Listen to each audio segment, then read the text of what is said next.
Hello, and you are welcome to Global Business Insights, where we bring fresh analysis on the main business stories. This is the evening edition.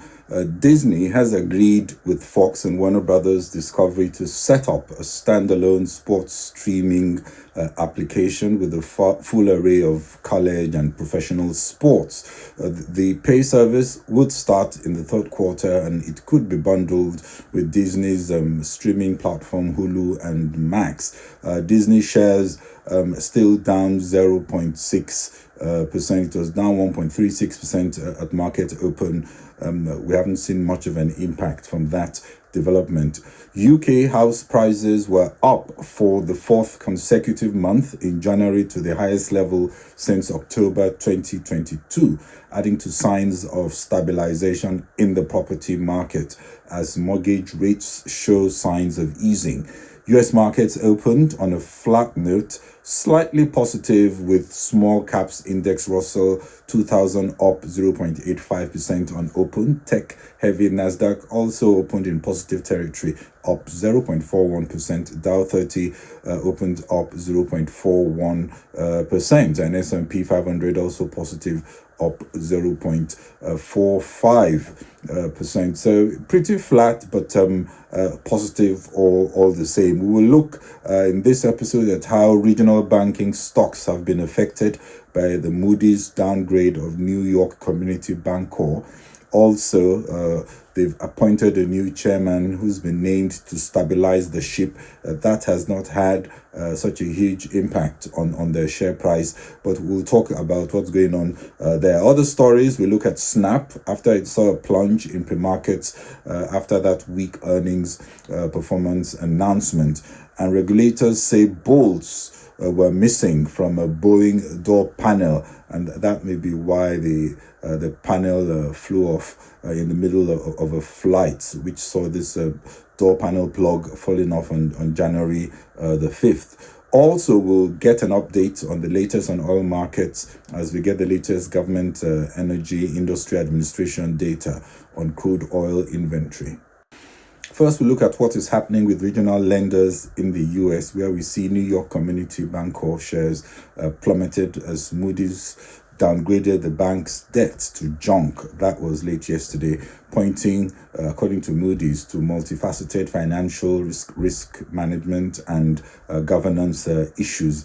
NYCB, in its response, had said that this wouldn't impact their contractual agreements and that the bank has more than enough liquidity. Treasury Secretary Janet Yellen also yesterday told Congress that banks are seeing stress in commercial real estate loan portfolios, and regulators are helping banks navigate through the issues and manage all the associated risks. Property values are declining as a result of high interest rates and more remote and hybrid work, reducing demand for office space.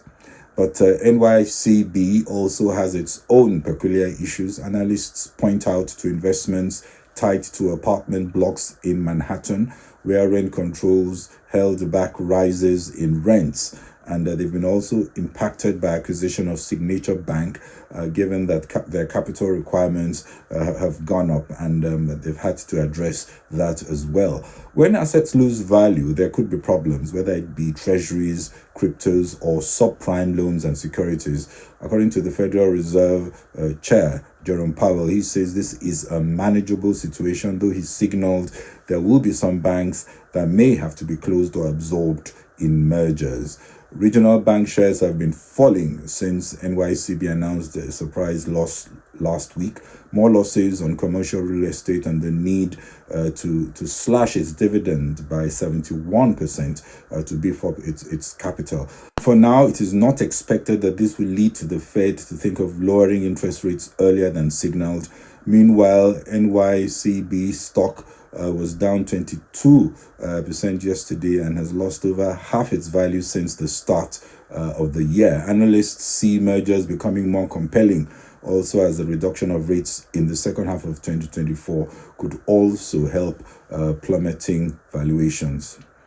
Today, in a statement, NYCB has named Alessandro Di Nello executive chairman, effective immediately, promoted from non-executive chair. He works with CEO Thomas Kangemi to improve all aspects of the bank's operations. Despite the announcement, shares still on open were down another 10%. Earlier today, we spoke on Snap earnings. They're disappointing. On market open on the New York Stock Exchange, Snap was down 31.7%, pulling the Nasdaq index down, which was pretty much flat at the early hours of open. The social media favorite of the younger generation, Snap, still sees itself as the future leader as more advertising shifts to digital, mobile, and video, and Snap remain well positioned to milk this shift. Snap say they are reaching nearly 50% of US smartphone users, but so far they only have 2% of the US digital market, and they see that as an opportunity. They're also reaching over 75% of 13 to 34-year-olds in countries accounting for over half of the digital ad spend. We got all this at their investor presentation yesterday. They're focusing investments on community growth with innovative products, and they're improving their ad platforms using generative artificial intelligence and augmented reality to create more exciting user experiences that appeal to the younger demographic. In the longer term, Snap see themselves as the leader in augmented reality applications for social media platforms.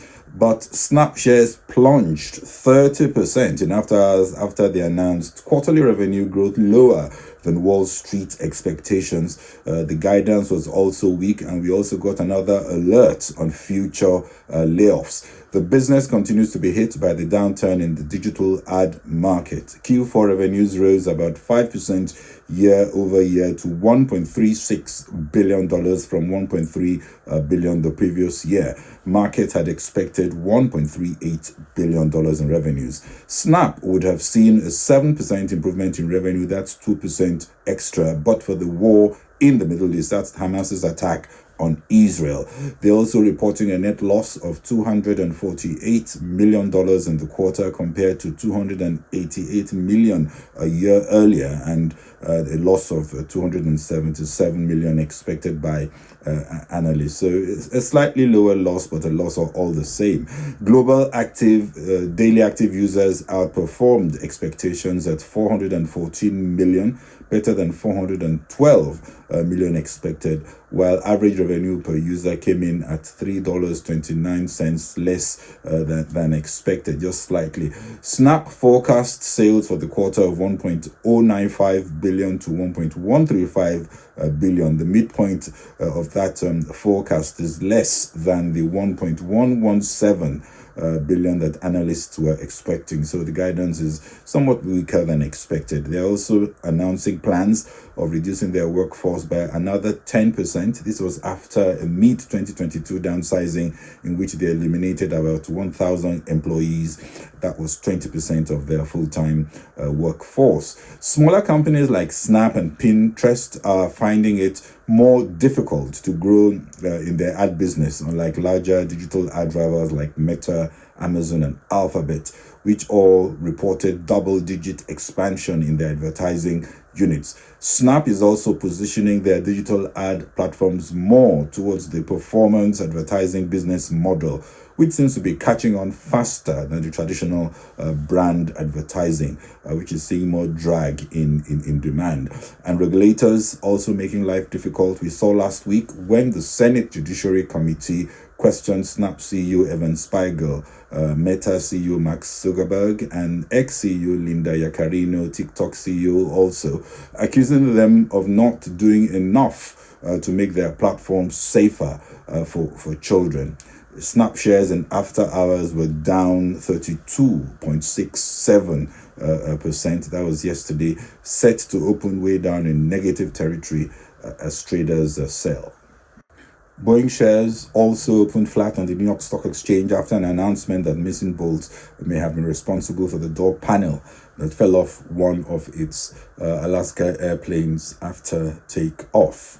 the National Transportation Safety Board revealed, a shocker, that the 737 MAX jet that lost a door panel in mid-flight, remember, actually left a Boeing factory missing 4 bolts that were designed to secure the door panel.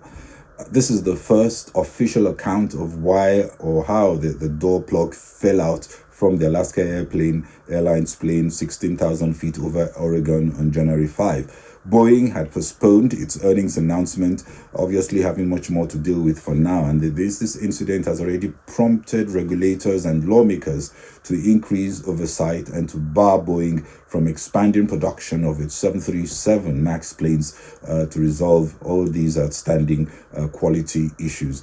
Boeing also had to bow to pressure to drop a request for a temporary exemption from design rules for a different MAX model. In after hours, like I said, Boeing shares are flat, just up 0.07%. This is looking like another headwind for Boeing, as they were hoping for a rebound in air travel to help demand for their aircraft. Uber reported its first full year of operating profits as expectations grow that the ride-sharing company will announce a share buyback program as early as next week. Earnings today surpassed analyst expectations as it saw strong demand for ride-hailing and deliveries and decent growth in the advertising business. Earnings per share came in at 66 cents versus 17 cents expected on revenues of $9.94 billion, which beat $9.76 billion. CEO Khosrow Shahi said the final quarter of the year typically is the busiest for rideshare companies, and this time it was a standout quarter to cap off a standout year. Also, forecasts for the first quarter of 2024 were in line with analysts' estimates, with gross bookings expected to see a jump to between $37 billion and $38.5 billion from the same period a year earlier. He also said they continue to see consumer strength, and especially as it relates to services. The good news may be that the weak spot for Uber is not materially deteriorating. The freight business is weak and has not quite recovered since the pandemic. Last quarter, Uber's freight business saw a 27% decline year over year, reporting $1.28 billion in revenue. We also just got Energy Information Administration data showing U.S. crude inventory as at last week up 5.52 million barrels, much higher than 1.89 million barrels expected. Bharat has reached a £2.5 billion deal to buy rival Redrow, resulting in the UK's largest house builder. This is as developers weather a property market downturn, which seems to be abating given the latest data we just saw today. Synergies from the combination could come from better efficiency in sharing services and economies of scale. Looking at markets at 18:00 GMT, about 6 p.m. here in the UK, Asian markets had closed mostly higher. European stocks, the FTSE, CAC 40 and German index, all in negative territory, closed. The main US stock indices, Nasdaq, Dow and S&P, all continue to be positive, while the Russell 2000 small caps US index is down 0.3% as we speak. That's 18:00 GMT. And to stocks we discussed, Redrow is up 14.75%, Bharat is down 5.47%, Uber is up 0.11%, New York Community Bancorp is down 1.9%, now 2%, apparently recovering a bit. UBS is down 2.69%, Boeing is up 1.67%. Well, that's it from me on this episode of Global Business Insights. Thank you very much for watching. This is Bode Oshosami. Bye-bye.